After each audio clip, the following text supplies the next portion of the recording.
This is the inside of the Swift Lifestyle 624. If I firstly move to the main control panel, I can turn the 12 volt on just here. Once we've done this, we can turn all cabin lights on and off just here. And then these can all be individually turned on and off on their own switches.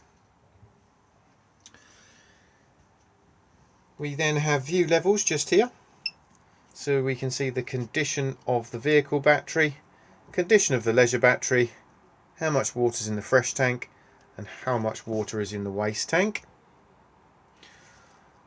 Water pump on and off just here. We need the water pump on so we can get water out of the taps, flush the toilet and fill the boiler if it has been drained down. We then have awning light on and off, and this is then indicated up here as well. This light here is just letting us know that we're currently connected to mains electricity and that we are using the leisure battery to run the back end of the motorhome.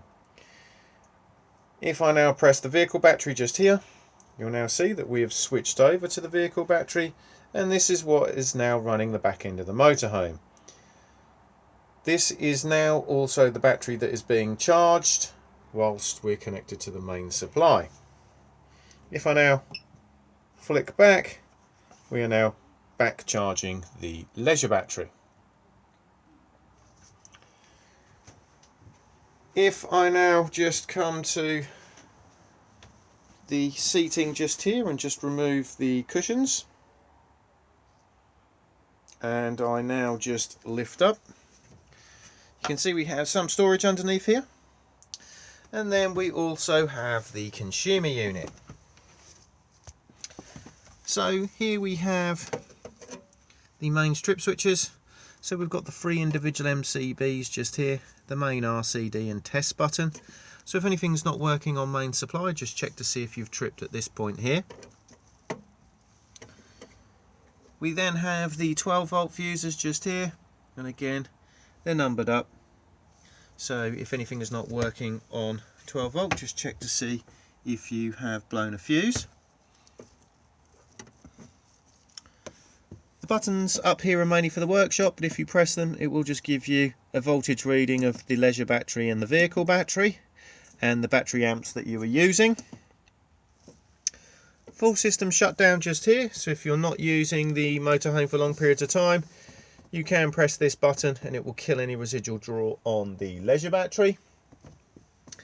And then over here we have isolator switches for components that use main supply.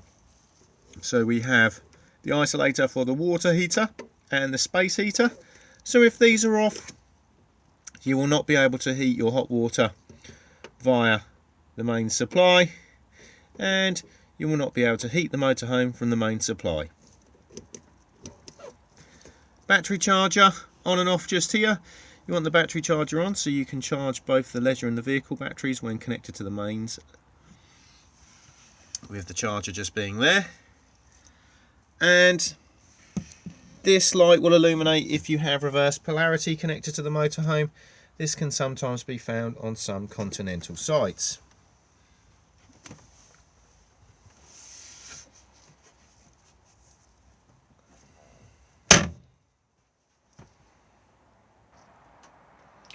For hot water in the motorhome, you just need to come to the switches just here, and you will see that we have this switch here that has 230 volt just written on it. So this is the switch for hot water on mains electricity. So if I now flick the rocker switch up, we are now heating hot water to about 50 degrees, and if I flick it down, we're heating hot water to about 70 degrees. If we don't have mains electricity connected, we can heat the hot water via the gas, and that is what this switch here is for. And again, flick it up for hot water at 50 and flick it down for hot water at 70.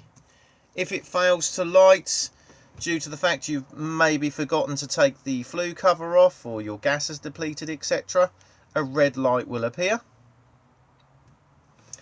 The boiler itself is just located underneath the cushions just here. And if I now lift up, you can see it just here. To drain the boiler down for winterization, it's all just done on the yellow lever just here. As you can see, it's flapped over at the moment in the closed position.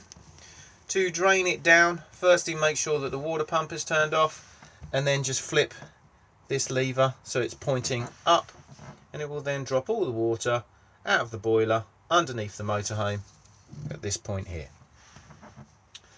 When it comes to refilling the boiler, make sure it's back into the position it is at the moment. Make sure you have fresh water in the water tank. Turn the water pump on, and it will then begin to refill the boiler back up again. If you are fully winterizing the motorhome, I always suggest that when you do drain this, that you also open up all the taps in the motorhome as well, because this will help release any airlocks in the system and help it drain down much more efficiently. So when you are refilling the system, let the water pump run for a few minutes whilst it's filling up the boiler, and then begin opening the taps up. They'll cough and splutter as they force the air out of the system. And then once the water is running freely on both hot and cold, reclose, and then the system will fully reprime itself. The water pump is just located here, and beside that we have the surge dampener, which helps minimise pump shudder.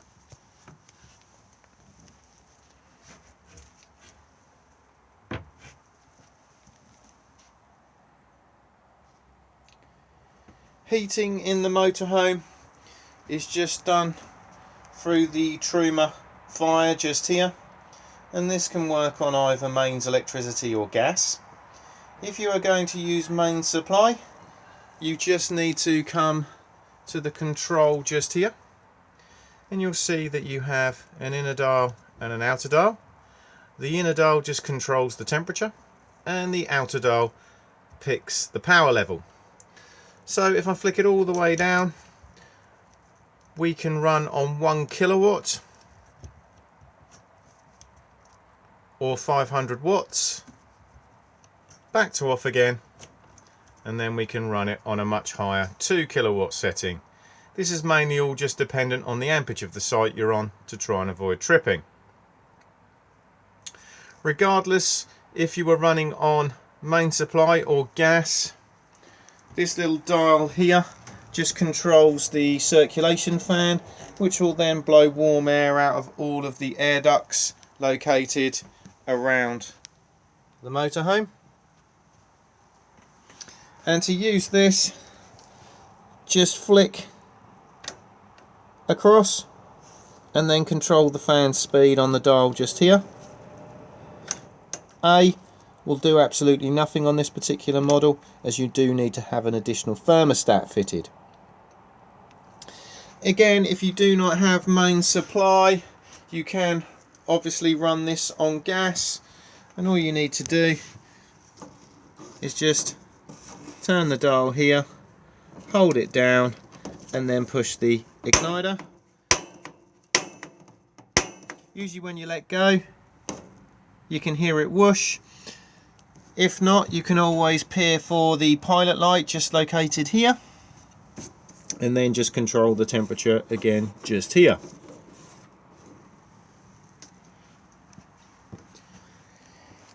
In the wardrobe, you will find the television aerial. So we have at the back here the digital amplifier on and off just on the top here, and then control the boost just on the center dial just here. If this is not turned on, you will not be able to tune the television in, so do make sure that it is on. To raise the television aerial, just undo the collar just here, and then raise the mast up. The little red dot just here represents the point of the TV aerial, so you know which way it's facing. Once you've got it into the position you require, re-lock it back in again. And at the moment the aerial is sitting in the horizontal position. It can be flipped into a vertical position for additional tuning if required, and you just need to turn the tail just here. Do make sure that the television aerial is down for travel.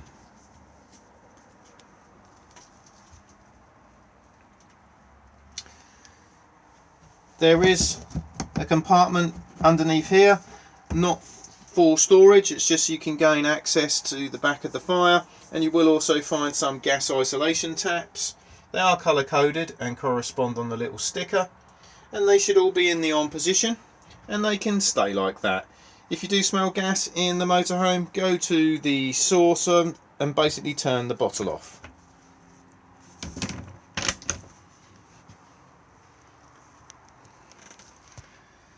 TV plug-in points just here, and then two main sockets, and then we have the hob just here, and to use these just push in, twist and press the igniter.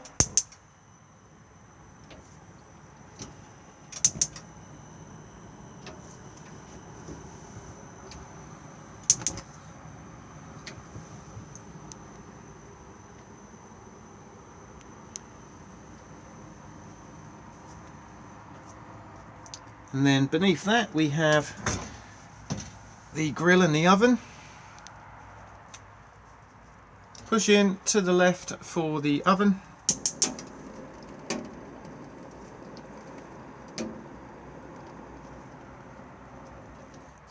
And to the right for the grill.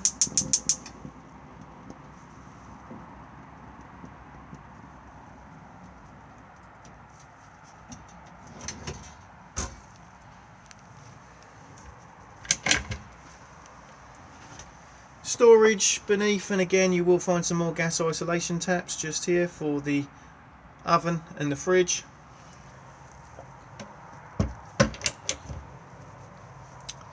With the fridge, it's currently in the off position just here. If you have no main supply, you can run it on gas, and you just need to turn it to the little picture of the flame and then come across to the temperature control just here, hold it in, and then what we want is for that line there to drift out of the white into the green.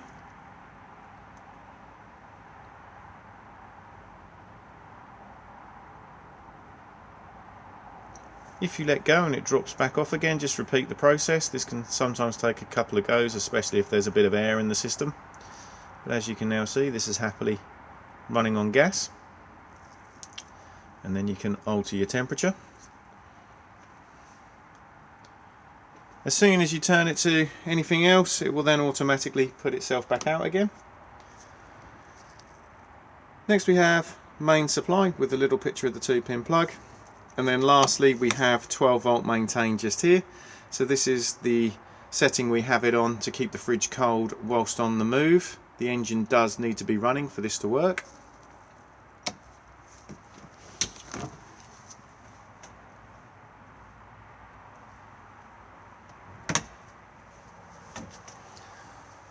Above my head we have the Omnivent Fan. To use this, firstly open the roof vent.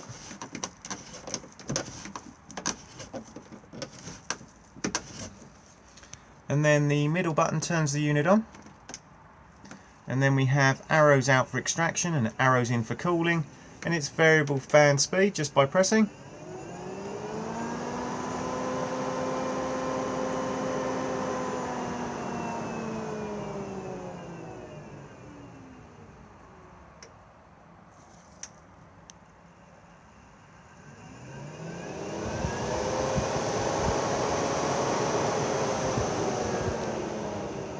Do make sure that all roof vents are down for travel.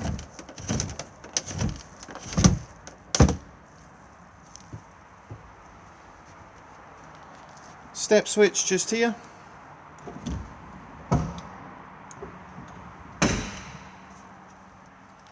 We then have entrance light just here, And then this switch here just controls the illumination above the control panel.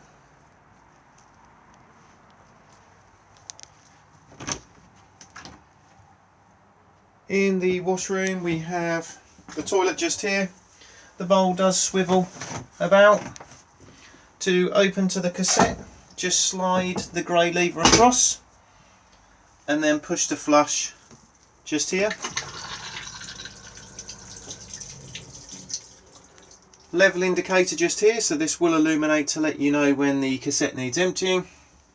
And then always make sure that you close back up again. If this has been left open and you try to remove the cassette from the outside, it will not come out. So if you do feel resistance, just make sure that nobody has left it open. We then have the basin and the shower.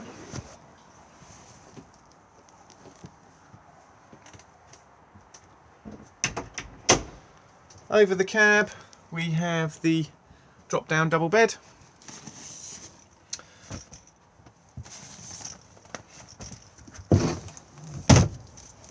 As you can see, there is netting that can be put up,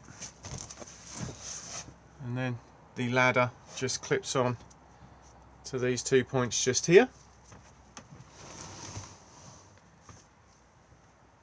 We then have an additional single bed just here, and then the dinette can make up into either a small, sort of nearly a double, or a larger double.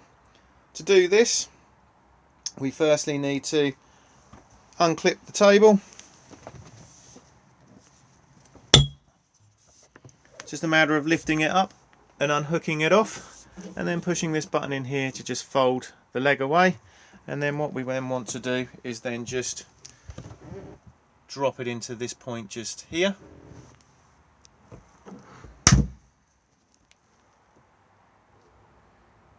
And once the table has been dropped into position, you then just need to take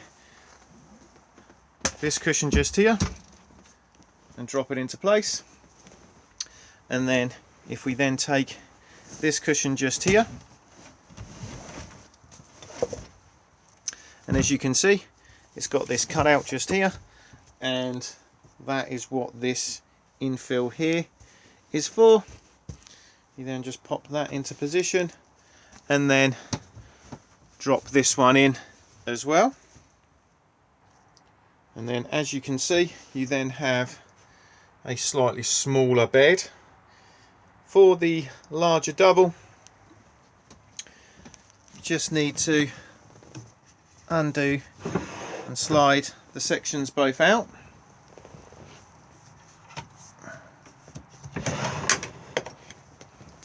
And then we have this wooden insert.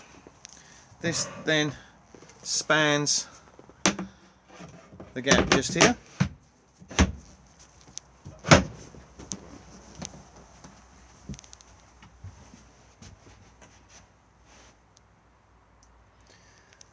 And then it's then just a matter of popping this piece in place. It's hard backed, so it can take weight. And now you can see it makes a good sized double bed.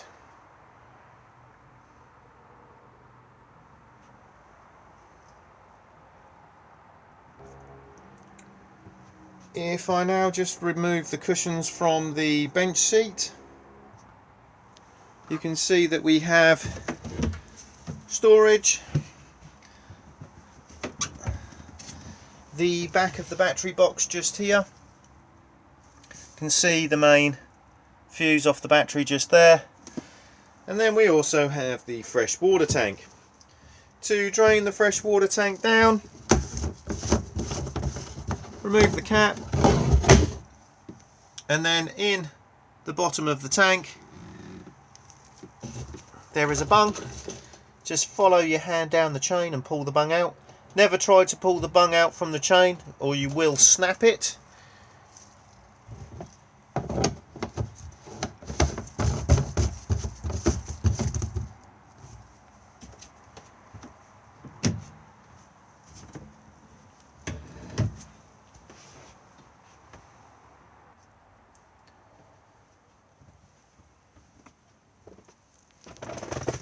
thermal screens are supplied, which push stud onto the side windows, and then you have the front pull across blind.